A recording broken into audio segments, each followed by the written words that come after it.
नमस्कार दोस्तों, चलिए जानते हैं हरियाणा की 50 फटाफट बड़ी खबरों को सिर्फ 10 मिनट में। लेकिन उससे पहले यह वीडियो आप किस जगह से देख रहे हैं हमें कमेंट में जरूर बताएं। मुंबई में हैपनिंग हरियाणा 2 अभियान की शुरुआत हो गई है। 3 दिवसीय ग्लोबल कैपिटल कैंपेन के जरिए हरियाणा सरकार राज्य में बड़े निवेश को आकर्षित करने की तैयारी में है। सरकार ने इस अभियान के माध्यम से 66,000 करोड़ रुपए से अधिक के निवेश समझौतों को हासिल करने का लक्ष्य रखा है। मुख्यमंत्री नायब सैनी ने कहा है कि हरियाणा अब केवल कृषि आधारित अर्थव्यवस्था तक सीमित नहीं है। राज्य औद्योगिक, तकनीकी और आधुनिक क्षेत्रों में भी तेजी से आगे बढ़ रहा है। सरकार का लक्ष्य निवेश, रोजगार और विकास के नए अवसर पैदा करके हरियाणा को देश के प्रमुख आर्थिक केंद्रों में शामिल करना है। हरियाणा अध्यापक पात्रता परीक्षा यानी हेटेट का परिणाम भिवानी बोर्ड द्वारा जारी कर दिया गया है। परीक्षा में शामिल अभ्यर्थियों का इंतजार खत्म हो गया है। जारी परिणाम के अनुसार कुल 16.57% अभ्यर्थी सफल घोषित किए गए हैं। उम्मीदवार अब बोर्ड की आधिकारिक वेबसाइट पर जाकर अपना परिणाम देख सकते हैं। हरियाणा रोडवेज कर्मचारी साझा मोर्चा ने अपनी विभिन्न मांगों को लेकर राज्यव्यापी हड़ताल का ऐलान किया है। कर्मचारी 5 और 6 सितंबर को हड़ताल पर जाने की तैयारी में है। इससे पहले 26 अगस्त को प्रदेश के सभी रोडवेज डिपो पर कर्मचारियों द्वारा प्रदर्शन किया जाएगा। कर्मचारियों ने सरकार से मांगों पर जल्द समाधान की अपील की है।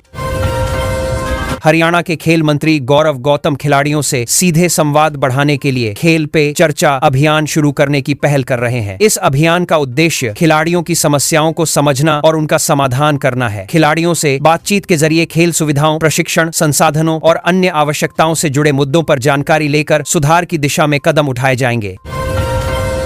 जींद जिले के कालवन गांव को महिला सशक्तिकरण और ग्राम विकास के लिए बीबीपुर मॉडल के तहत चुना गया है। इस पहल के माध्यम से गांव में महिलाओं की भागीदारी बढ़ाने और सामाजिक विकास को मजबूत करने पर जोर दिया जाएगा। मॉडल के तहत स्थानीय स्तर पर जागरूकता, नेतृत्व और विकास से जुड़ी गतिविधियों को बढ़ावा देने की योजना है।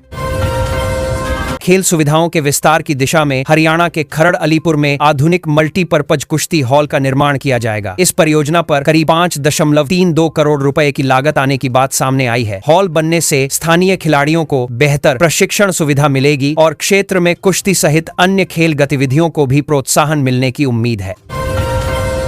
नांगल चौधरी में integrated multi modal logistic hub से पहली मालगाड़ी को हरी झंडी दिखाई गई है। इससे हरियाणा की रेलवे और माल ढुलाई कनेक्टिविटी को मजबूती मिलने की उम्मीद है। लॉजिस्टिक हब के माध्यम से विभिन्न क्षेत्रों तक सामान पहुंचाने की प्रक्रिया आसान होगी और राज्य के औद्योगिक तथा लॉजिस्टिक सेक्टर को भी इसका लाभ मिल सकता है। भिवानी के नागरिक अस्पताल में अब टेढ़े मेढ़े दांतों के इलाज के लिए विशेष ऑर्थोडोंटिक क्लिनिक की सुविधा शुरू कर दी गई है। इससे मरीजों को दांतों से जुड़ी समस्याओं के लिए बेहतर उपचार उपलब्ध हो सकेगा। नई सुविधा शुरू होने से लोगों को विशेषज्ञ उपचार के लिए दूसरे बड़े शहरों या निजी अस्पतालों पर निर्भरता कम होने की उम्मीद है। सिरसा में नशे के खिलाफ जागरूकता बढ़ाने के लिए पुलिस प्रशासन और सामाजिक संगठनों ने मिलकर पदयात्रा निकाली। अभियान के दौरान लोगों को नशे से होने वाले सामाजिक और स्वास्थ्य संबंधी नुकसान के प्रति जागरूक किया गया। आयोजकों ने युवाओं से नशे से दूर रहने और स्वस्थ जीवन शैली अपनाने की अपील करते हुए समाज की सामूहिक भागीदारी पर जोर दिया। स्वामी विवेकानंद पुस्तकालय के कायाकल्प के लिए 1.12 करोड़ रुपए की वित्तीय स्वीकृति प्रदान की गई है। इस राशि से पुस्तकालय भवन की मरम्मत, सौंदर्यीकरण और आधुनिक सुविधाओं का विस्तार किया जाएगा। इसका उद्देश्य विद्यार्थियों और युवाओं को पढ़ाई के लिए बेहतर वातावरण उपलब्ध कराना है ताकि पुस्तकालय में आने वाले लोगों को आधुनिक संसाधनों का लाभ मिल सके। सोनीपत के गन्नौर क्षेत्र के सरढ़ाना गांव में एक भव्य शिव मंदिर का निर्माण किया जाएगा। इसके लिए करीब 1 एकड़ जमीन पर मंदिर निर्माण की योजना बनाई गई है और इसकी नींव भी रख दी गई है। मंदिर बनने के बाद क्षेत्र के लोगों को धार्मिक गतिविधियों के लिए बेहतर स्थान उपलब्ध होगा और श्रद्धालुओं को सुविधा मिलेगी। करनाल पहुंचे योग गुरु बाबा रामदेव ने देश में 1 नेशन, 1 एजुकेशन और 1 इलेक्शन जैसी व्यवस्थाओं की वकालत की है। उन्होंने शिक्षा और चुनाव व्यवस्था में एकरूपता की आवश्यकता पर जोर दिया। उनके बयान के बाद इन मुद्दों को लेकर चर्चा तेज हो गई है और विभिन्न क्षेत्रों में उनकी इस राय पर प्रतिक्रियाएं सामने आ रही हैं। पंचकूला में इस बार दशहरा आयोजन को खास बनाने की तैयारियां शुरू हो गई हैं। यहां 221 फीट ऊंचा रावण का पुतला आकर्षण का प्रमुख केंद्र रहेगा। आयोजन से जुड़े लोगों ने तैयारियां शुरू कर दी हैं। विशाल पुतले के कारण इस बार दशहरा कार्यक्रम में बड़ी संख्या में लोगों के पहुंचने की उम्मीद जताई जा रही है। चरखी दादरी में पोर्टल की तकनीकी खामियों को लेकर पटवारी और कानूनगो धरने पर बैठे हैं। कर्मचारियों का कहना है कि तकनीकी समस्याओं के कारण राजस्व संबंधी कार्यों में परेशानी हो रही है। धरने के चलते प्रशासनिक कामकाज प्रभावित होने की स्थिति बनी हुई है। कर्मचारी समस्याओं के समाधान और पोर्टल को सुचारू बनाने की मांग कर रहे हैं। त्योहारी सीजन शुरू होने से पहले हरियाणा के बाजारों में चीनी और खाद्य तेलों की कीमतों में बढ़ोतरी देखने को मिल रही है। दाम बढ़ने का सीधा असर लोगों के घरेलू बजट पर पड़ रहा है। त्योहारों के दौरान इन वस्तुओं की मांग बढ़ने के कारण आने वाले दिनों में बाजार की कीमतों पर लोगों की नजर बनी रहेगी। अंडर 20 विश्व कुश्ती चैंपियनशिप में रजत पदक जीतकर लौटी हांसी की युवा पहलवान तनु शर्मा का जोरदार स्वागत किया गया। उनकी उपलब्धि पर क्षेत्र के लोगों और खेल प्रेमियों ने खुशी जताई। अंतर्राष्ट्रीय स्तर पर पदक जीतने के बाद तनु शर्मा ने हरियाणा की खेल प्रतिभा को एक बार फिर राष्ट्रीय और अंतर्राष्ट्रीय मंच पर पहचान दिलाई है। जननायक जनता पार्टी में संगठनात्मक स्तर पर बदलाव की प्रक्रिया सामने आई है। पार्टी के अंदरूनी फेरबदल के बीच कुछ पदाधिकारियों ने अपने पदों से इस्तीफे सौंपे हैं। इन बदलावों के बाद पार्टी संगठन में आगे क्या नई जिम्मेदारियां तय की जाएंगी, इस पर राजनीतिक गतिविधियां तेज हो गई हैं और कार्यकर्ताओं के बीच भी चर्चा का दौर जारी है। राजीव जैन को उद्योग व्यापार मंडल का नया प्रदेश अध्यक्ष नियुक्त किया गया है। नियुक्ति के बाद व्यापारिक संगठनों और व्यापारियों में खुशी का माहौल देखने को मिला। नई जिम्मेदारी मिलने पर उनसे व्यापारियों से जुड़े मुद्दों को मजबूती से उठाने, संगठन को सक्रिय बनाने की उम्मीद की जा रही है। उनकी नियुक्ति को संगठन के लिए महत्वपूर्ण बदलाव माना जा रहा है। नगरपालिका कर्मचारी संघ ने पेंशन और पक्की नौकरी सहित अपनी विभिन्न मांगों को लेकर सरकार के सामने आवाज उठाई है। कर्मचारियों ने चेतावनी दी है कि यदि मांगों पर जल्द सकारात्मक निर्णय नहीं हुआ तो दफ्तरों के सामने प्रदर्शन को और तेज किया जाएगा। कर्मचारी अपनी मांगों के समाधान के लिए सरकार से बातचीत और ठोस कार्रवाई की उम्मीद कर रहे हैं। पश्चिमी बंदरगाहों से एनसीआर क्षेत्र की कनेक्टिविटी मजबूत होने का सीधा फायदा हरियाणा के लॉजिस्टिक और माल ढुलाई क्षेत्र को मिलने की उम्मीद है। बेहतर कनेक्टिविटी से सामान की आवाजाही आसान हो सकती है और परिवहन में लगने वाला समय भी कम होगा। इससे उद्योगों, व्यापारियों और लॉजिस्टिक कंपनियों के लिए नए अवसर पैदा होने की संभावना है। हरियाणा में कृषि क्षेत्र को आधुनिक बनाने के लिए अंतरिक्ष तकनीक के इस्तेमाल पर विशेषज्ञों द्वारा मंथन किया जा रहा है। सैटेलाइट आधारित तकनीक की मदद से खेती, फसल की निगरानी और मौसम संबंधी जानकारी को बेहतर तरीके से इस्तेमाल करने पर जोर दिया जा रहा है। इससे किसानों को वैज्ञानिक और तकनीकी जानकारी उपलब्ध कराने में मदद मिलने की उम्मीद है। हरियाणा में सरकार की नीतियों और विभिन्न पोर्टलों की कार्यप्रणाली को लेकर राजनीतिक बयानबाजी तेज हो गई है। विपक्षी नेताओं ने कई मुद्दों पर सरकार से सवाल पूछे हैं। वहीं सत्ता पक्ष की ओर से भी इन आरोपों का जवाब दिया गया है। राजनीतिक दलों के बीच बयानबाजी के कारण प्रदेश की सियासी गतिविधियां लगातार चर्चा में बनी हुई हैं। सरकारी स्कूलों में शिक्षा की गुणवत्ता सुधारने के लिए हरियाणा शिक्षा विभाग की ओर से नई पहल की जा रही है। पीएम श्री और संस्कृति स्कूलों में शिक्षकों के लिए स्क्रीनिंग टेस्ट तथा विशेष प्रशिक्षण सत्र आयोजित किए जा रहे हैं। इसका उद्देश्य शिक्षकों की क्षमता बढ़ाना और विद्यार्थियों को बेहतर शैक्षणिक वातावरण तथा गुणवत्तापूर्ण शिक्षा उपलब्ध कराना है। हरियाणा अध्यापक पात्रता परीक्षा यानी हिटेट में शामिल हुए उम्मीदवारों के लिए OMR शीट डाउनलोड करने की सुविधा उपलब्ध कराई गई है। अभ्यर्थी 24 अक्टूबर तक बोर्ड की वेबसाइट से अपनी OMR शीट प्राप्त कर सकते हैं। इसके लिए उम्मीदवारों को 100 रुपये शुल्क का भुगतान करना होगा। इससे अभ्यर्थी अपनी परीक्षा से संबंधित उत्तरों का मिलान कर सकेंगे। गुरुग्राम में जैन समाज की ओर से तीर्थंकर भगवान आदिनाथ के भक्तामर स्तोत्र पाठ का भव्य आयोजन किया गया। कार्यक्रम में बड़ी संख्या में श्रद्धालुओं ने हिस्सा लिया और धार्मिक आयोजन में भाग लेकर पूजा अर्चना की। आयोजन के दौरान श्रद्धालुओं ने धार्मिक और आध्यात्मिक वातावरण में सामूहिक रूप से भक्तामर स्तोत्र का पाठ किया।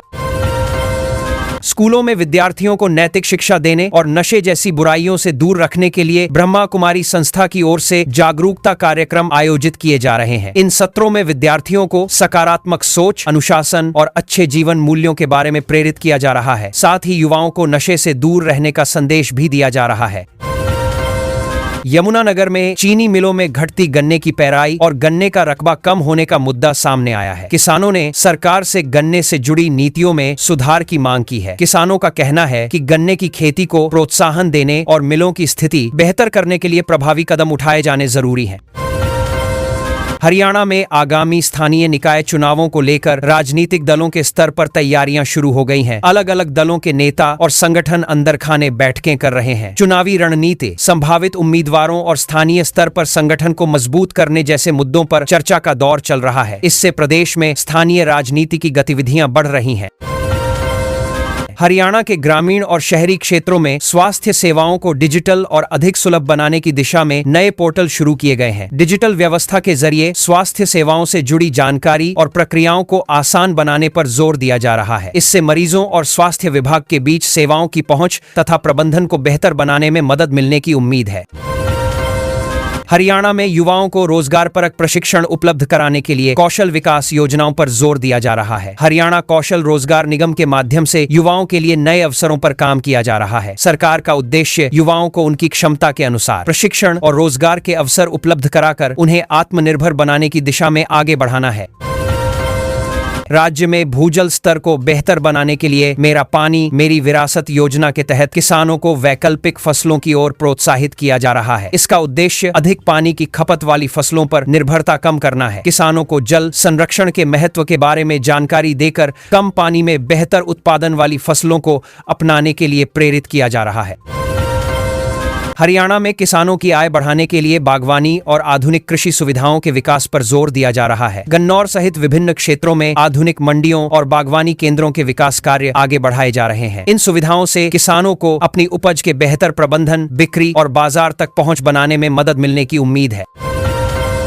किसानों को सिंचाई के लिए अधिक आत्मनिर्भर बनाने के उद्देश्य से प्रधानमंत्री कुसुम योजना के तहत सोलर पंपों के वितरण का काम जारी है। सौर ऊर्जा आधारित पंपों से किसानों को सिंचाई के लिए वैकल्पिक ऊर्जा सुविधा मिलने की उम्मीद है। योजना के माध्यम से ऊर्जा लागत कम करने और कृषि क्षेत्र में सौर ऊर्जा के इस्तेमाल को बढ़ावा देने पर जोर है।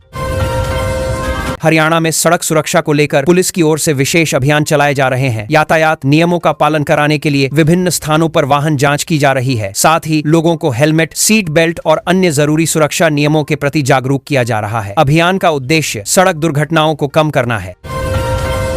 हरियाणा पर्यटन को बढ़ावा देने के लिए राज्य के प्रमुख टूरिस्ट कॉम्प्लेक्सों में आधुनिक सुविधाओं का विस्तार किया जा रहा है। पर्यटकों को बेहतर अनुभव देने के लिए बुनियादी सुविधाओं और पर्यटन स्थलों के विकास पर ध्यान दिया जा रहा है। इससे राज्य में पर्यटन गतिविधियों को बढ़ावा मिलने और स्थानीय स्तर पर रोजगार के नए अवसर बनने की उम्मीद है। हरियाणा में तहसीलों और प्रॉपर्टी रजिस्ट्रेशन से जुड़े कार्यों को अधिक पारदर्शी और सुविधाजनक बनाने के लिए डिजिटल व्यवस्था को आगे बढ़ाया जा रहा है। नए सॉफ्टवेयर अपडेट के जरिए प्रक्रियाओं को पेपरलेस बनाने पर जोर है। इससे दस्तावेजी कामकाज कम करने और संपत्ति पंजीकरण से जुड़ी सेवाओं को अधिक व्यवस्थित तथा पारदर्शी बनाने में मदद मिल सकती है। भिवानी सहित हरियाणा के विभिन्न जिलों में ग्रामीण महिलाओं को रोजगार और स्वरोजगार से जोड़ने के प्रयास जारी हैं। महिलाओं को टेलरिंग, हस्तशिल्प और अन्य कामों का प्रशिक्षण देकर आर्थिक रूप से आत्मनिर्भर बनाने पर जोर दिया जा रहा है। इस तरह की पहल से ग्रामीण महिलाओं को अपने घर या स्थानीय स्तर पर आय के नए साधन विकसित करने में मदद मिल रही है।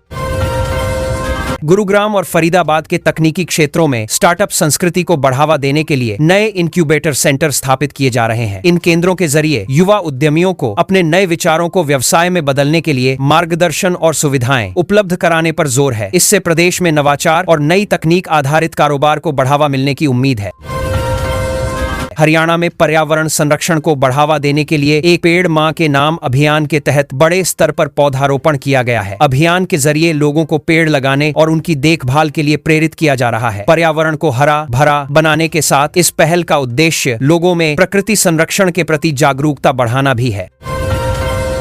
हरियाणा में सार्वजनिक परिवहन व्यवस्था को बेहतर बनाने की दिशा में रोडवेज बेड़े में नई और आधुनिक बसें शामिल करने की प्रक्रिया आगे बढ़ रही है। नई बसों के आने से यात्रियों को बेहतर सुविधाएं मिलने की उम्मीद है। साथ ही पुराने वाहनों पर निर्भरता कम करने और प्रदेश के अलग अलग रूटों पर सार्वजनिक परिवहन व्यवस्था को मजबूत करने में मदद मिल सकती है। दिव्यांगजनों को सुविधा और सहायता उपलब्ध कराने के लिए हरियाणा में विशेष शिविर आयोजित किए जा रहे हैं। इन शिविरों में जरूरत के अनुसार आधुनिक सहायक उपकरण और आर्थिक सहायता से जुड़ी सेवाएं उपलब्ध कराने पर जोर दिया जा रहा है। उद्देश्य दिव्यांगजनों को रोजमर्रा के जीवन में अधिक आत्मनिर्भर बनाना और सरकारी योजनाओं का लाभ आसानी से पहुंचाना है। मुंबई में हैपनिंग हरियाणा 2 अभियान की शुरुआत हो गई है। 3 दिवसीय ग्लोबल कैपिटल कैंपेन के जरिए हरियाणा सरकार राज्य में बड़े निवेश को आकर्षित करने की तैयारी में है। सरकार ने इस अभियान के माध्यम से 66,000 करोड़ रुपए से अधिक के निवेश समझौतों को हासिल करने का लक्ष्य रखा है। मुख्यमंत्री नायब सैनी ने कहा है कि हरियाणा अब केवल कृषि आधारित अर्थव्यवस्था तक सीमित नहीं है। राज्य औद्योगिक, तकनीकी और आधुनिक क्षेत्रों में भी तेजी से आगे बढ़ रहा है। सरकार का लक्ष्य निवेश, रोजगार और विकास के नए अवसर पैदा करके हरियाणा को देश के प्रमुख आर्थिक केंद्रों में शामिल करना है। हरियाणा अध्यापक पात्रता परीक्षा यानी हेटेट का परिणाम भिवानी बोर्ड द्वारा जारी कर दिया गया है। परीक्षा में शामिल अभ्यर्थियों का इंतजार खत्म हो गया है। जारी परिणाम के अनुसार कुल 16.57% अभ्यर्थी सफल घोषित किए गए हैं। उम्मीदवार अब बोर्ड की आधिकारिक वेबसाइट पर जाकर अपना परिणाम देख सकते हैं।